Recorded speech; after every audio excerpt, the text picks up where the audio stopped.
just going to be showing you 3 tips for new mobile content creators. Tip number 1, upload consistently. But now, what do I mean uploading consistently? It means uploading in a regular basis. Now, YouTubers who upload consistently usually perform better. So I'm encouraging you guys to upload consistently, at least 1 video per week.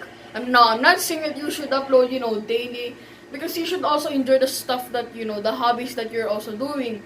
So at least 1 video per week so that, your audience, your viewers, know when you're gonna upload. For example, if you're not being consistent, then your viewers, they're never gonna know when you're gonna upload, really. So, upload consistently. In this channel right here, I'm uploading every Saturday, in case you guys don't know.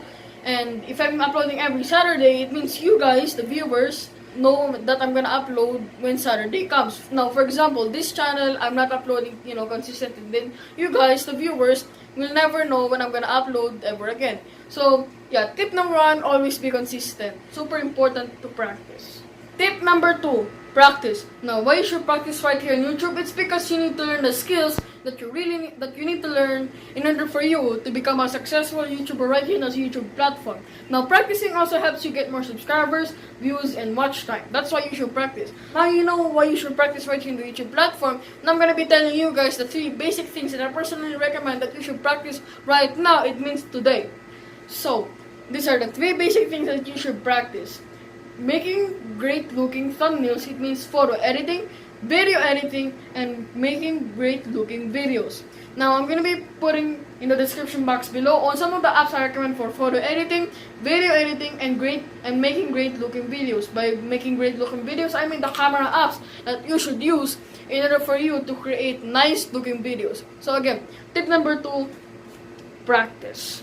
Moving right along right here to the last tip of this video, which is tip number 3, is that you should not even worry about any gears. Now, it's actually easy for you to guys worry where you see all of these YouTubers having fancy gear. This is personally something that I've struggled with. Now, if you're asking me why you should not worry about any gears, it's because you need to learn the skills first that you need to learn right here in the YouTube platform in order for you to become a successful YouTuber. And those are the things that I just talked a while ago in the last step, which is you need to practice making great looking thumbnails, which is photo editing, video editing, and also making great looking videos. Those are the skills that you should learn first before you buy all of these fancy gears. All of these fancy microphones, all of these DSLR cameras. It's easy again for you to get worried about the gear. So I'm encouraging you guys, never ever worry about any gears. These are the 3 tips that I'm personally sharing with you guys today, right here in this video. And I'm encouraging you guys to subscribe to this channel by clicking this subscribe icon and also by clicking that bell for you to never miss an upload. I'm actually going to be making part 2 of this video, 3 tips for new mobile content creators. If you have any suggestions for my mobile content creator videos, just go in the comment section below and comment them. And I'll see you next time.